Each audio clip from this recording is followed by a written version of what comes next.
For cat-cow, one of the main limiting factors could be the ability to get up and down off the floor, or specifically getting on that hands and knees position. So, or hands and forearms position as well for the lumbar spine cat-cow.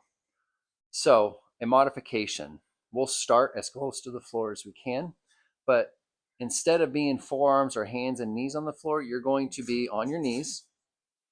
And there's a modification after this if the knees on the floor is what your limiting factor is. And you're going to come to your forearms. So I got my knees under my hips, and I'm sitting back far enough to where my elbow pits are pretty much in line with my nose. This is just my personal preference of how I do this.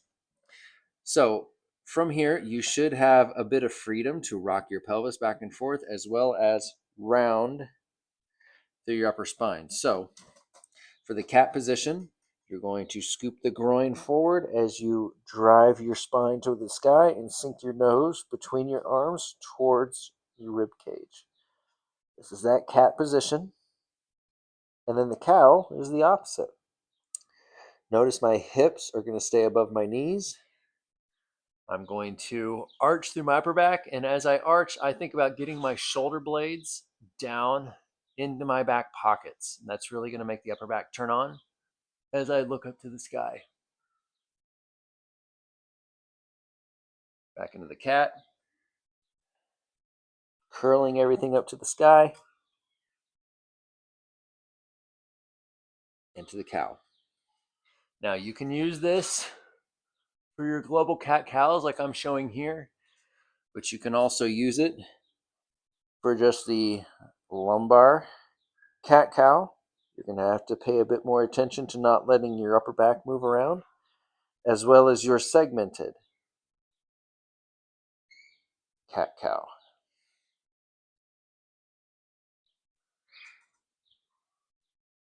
A good modification for the cat-cow position.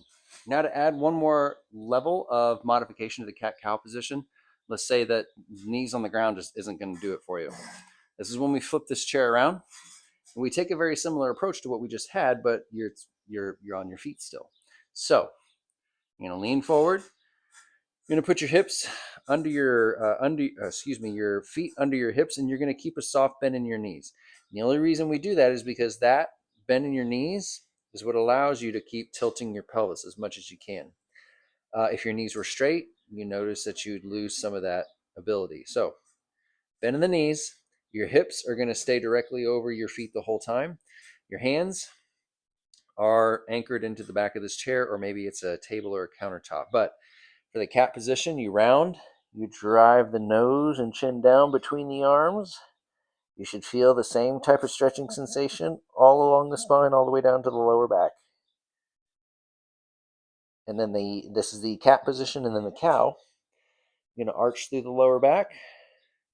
I think my hands, I'm actually pressing down into the back of the chair, and I'm pulling my shoulder blades into my back pockets, looking up to the sky, still feeling the big contraction all along my spine. Again, cat and cow. Just like it with forearms on the chair, you can use this for a lumbar focused, but again, you're going to have to pay really close attention and not let anything else move, as well as your segmented cat-cow. These are both very good substitutes or modifications that you can use for that cat-cow position and all the motions you would do there.